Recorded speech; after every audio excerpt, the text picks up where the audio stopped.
Do you see yourself trying to keep it together? It's quite commendable, really. Others might not say anything, or might not notice, or be preoccupied, but it sure is a feat. You would think with so many forces conspiring for your downfall, you'd have given up long ago. Many others hadn't had such luck.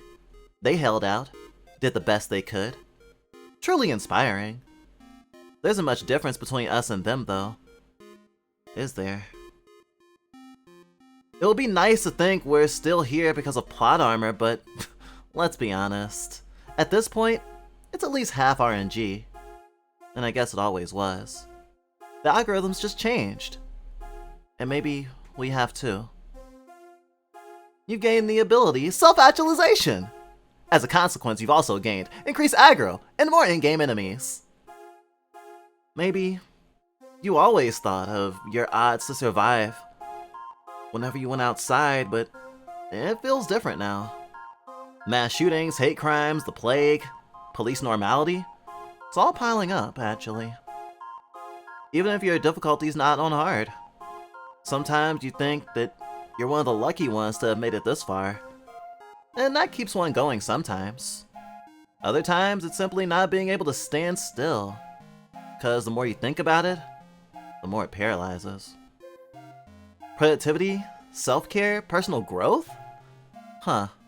You're pretty sure you're just trying not to regress. And who could blame you if you did? After all, you have the burden of still being here.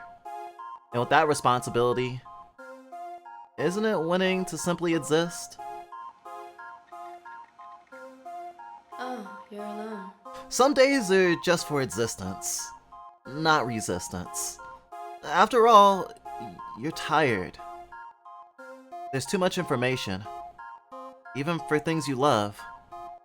Too much content, so much noise. But you find your sound.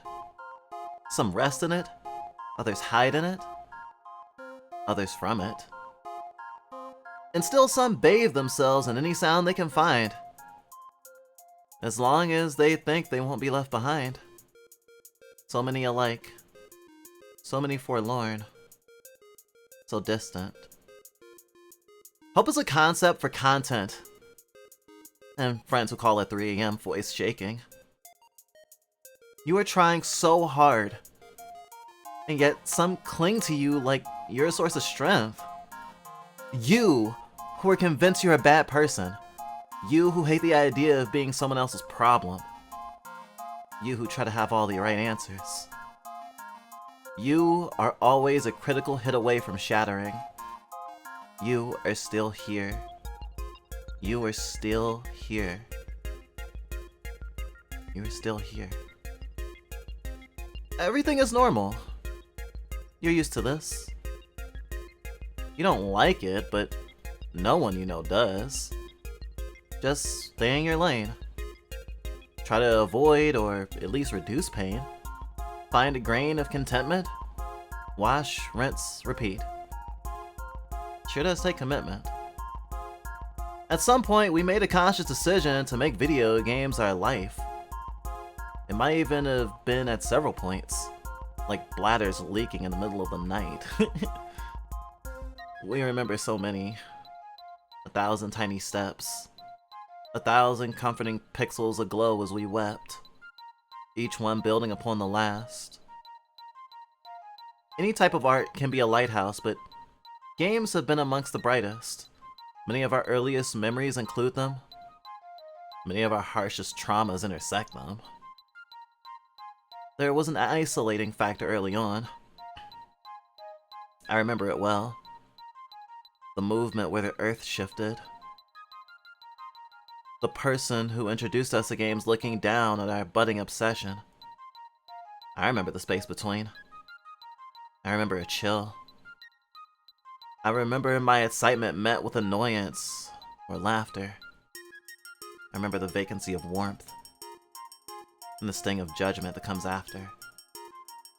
I remember the mantra, if you only cared about homework as much as you care about video games, I'd be a genius, a leader,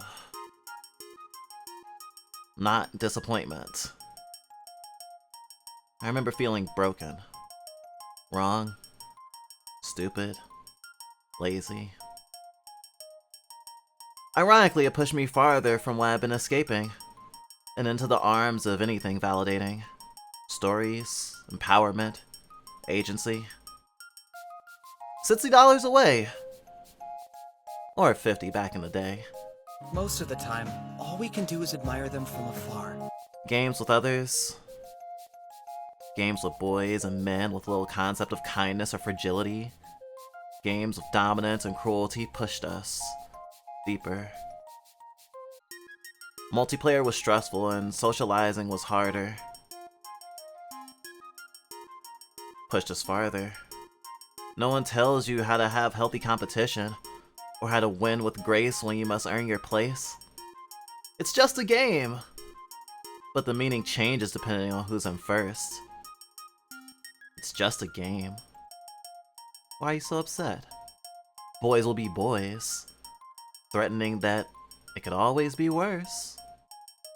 So single player or co-op became our way, but so often the former, safer that way. Don't need to please friends when you have one controller. Eventually, gaming became a safe space again. Or safe enough. Always sacred. Some folks street pass into our heart. Kindred spirits that shared memory cards or health pickups. Helped us get through boss fights or just didn't belittle our build. Others that confirmed that loving this as much as we do wasn't so bad. Wasn't so sad. Community was hard to come by, but when it did, it was synchronized.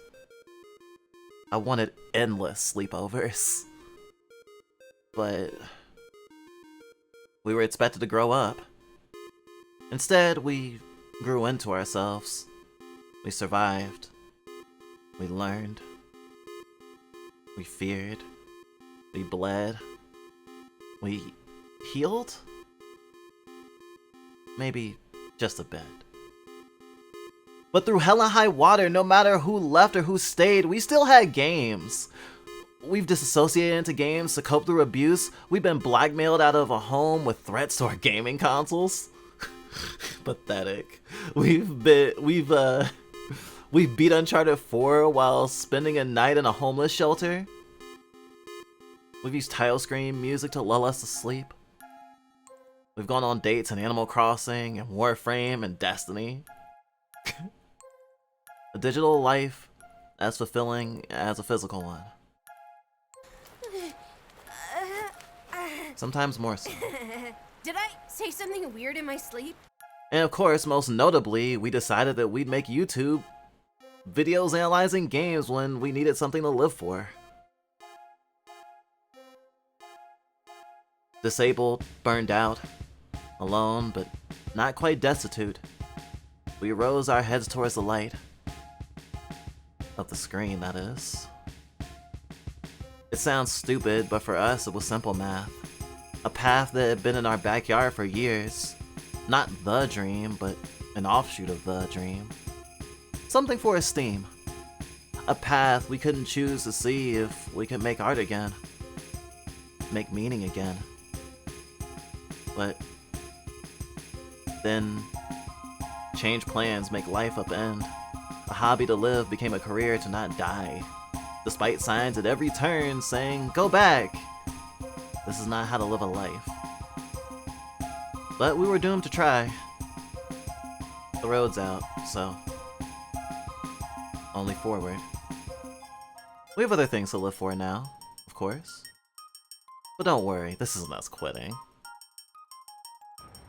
The only ones who survive are those with strong convictions at their core. We're all moths, and the flicker of our screens soothe us, anger us, stimulate us. But we are all connected. If we want to be. But that doesn't mean we're free or that the things we've seen are good. Unequivocally. Dark messages of oppression are not getting better.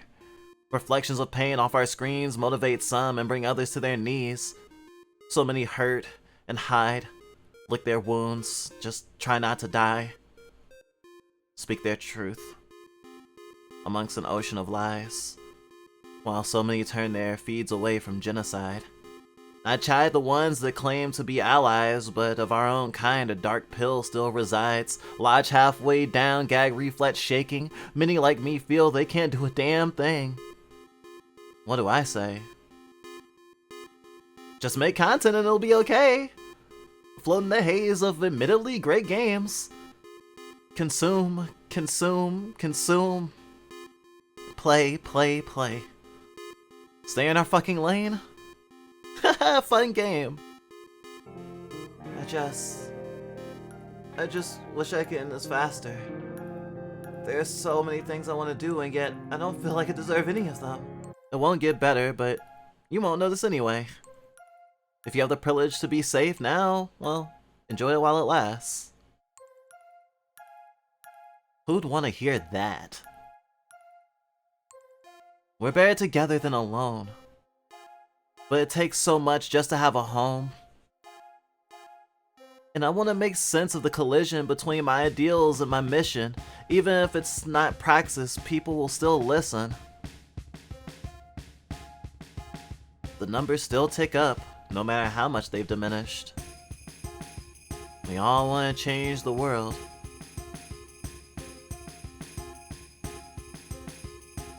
Every view is a witness. We've lost Eden and the threat keeps growing. Just like our sickness. Tragedies abound, but we must be productive, or we'll be dragged down. Apathy so seductive. We can't muster the change to be disruptive, while the world demands more and more. It feels like all we can do is begrudge it.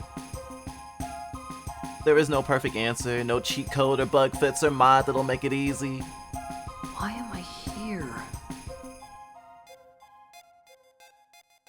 But if there is a better future, believe me, you deserve to see it. Because you're still here, resisting the urge to collapse.